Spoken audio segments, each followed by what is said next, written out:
সূর্যের আলোতে ঝিকমিক করে চীনামাটি দিয়ে নকশা করা ফুল, চাঁদ তারা ও প্রাকৃতিক দৃশ্য, যার চাকচিক্যতা দেখা যায় বহুদূর থেকেও। ১৬০ বছরের বেশি সময় ধরে দর্শনার্থী ও মুসল্লিদের মুগ্ধ করে আসছে মসজিদটি। ১৮৬৩ সালে বাকের আলী ও মুকু নামে দুজন স্থানীয় রেলওয়ে কর্মচারী ছন ও বাঁশ দিয়ে মসজিদটি নির্মাণ করেন। পরবর্তীতে এলাকাবাসীর সহায়তায় সেটি টিনের ঘরে রূপান্তর করা হয়।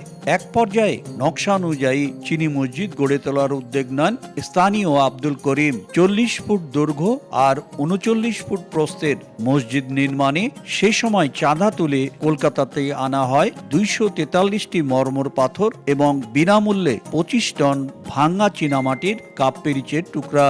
গাঁথুনিতে ব্যবহার হয় চুন ও সুরকি, আর মোগল স্থাপত্য শৈলী অনুসরণ করে মেঝেতে ব্যবহার করা হয় সাদা মার্বেল পাথর। বর্তমান চিনি মসজিদের মূল ভবনে রয়েছে ৩টি গম্বুজ এবং ৫৪টি মিনার। উত্তর ও দক্ষিণ প্রান্তে মুসল্লিদের প্রবেশের জন্য ২টি দৃষ্টিনন্দন ফটক ও মূল প্রবেশ পথে আজান দেওয়ার মিম্বার রয়েছে। এটা ৩ পার্ট আছে। ফার্স্ট পার্ট আছে ওটা ব্রিটিশ আমলে, আর সেকেন্ড পার্ট আছে ওটা পাকিস্তান আমলে, আর থার্ড পার্ট যেটা আছে ওটা বাংলাদেশ আমলে।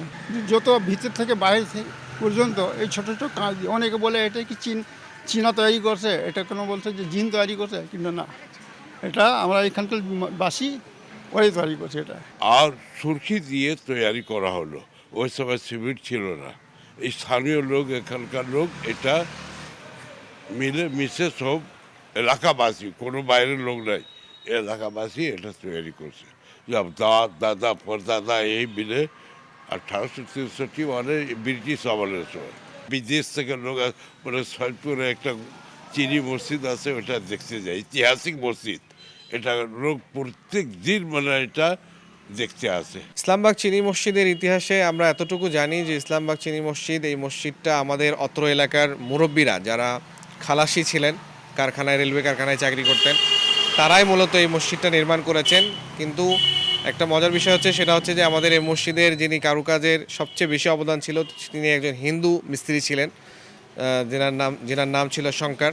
তিনি এই মসজিদের কারুকাজ নির্মাণে সবচেয়ে বেশি তেনার অগ্রাধিকার ছিল। ১৮৬৩ সালে নির্মাণের পর থেকে আমাদের এই মসজিদের সেরকম কোনো সংস্কার করা হয়নি।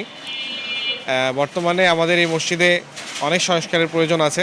দূর দূরান্ত থেকে এখানে লোক একটি কারণে আসে যে আমাদের এই সম্প্রীতির সৈয়দপুর এবং আমাদের ইসলামবাগ চিনি মসজিদ এবং পাশেই কিন্তু খ্রিস্টান কবরস্থান একবারে সংলগ্ন। ২০০ বছর উপরের কিন্তু একটা কবর সেখানে আমরা জানি যে আছে, এবং তার সাথে একটি মসজিদ।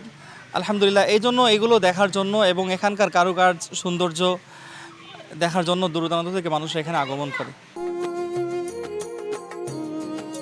নীলফামারী সৈয়দপুর শহরের ইসলামবাগ এলাকার চিনি মসজিদে একসঙ্গে ৫০০ মুসল্লি নামাজ আদায় করতে পারেন, আর দোতলায় একটি ভবন সহ পর্যটকদের থাকার ব্যবস্থা রয়েছে।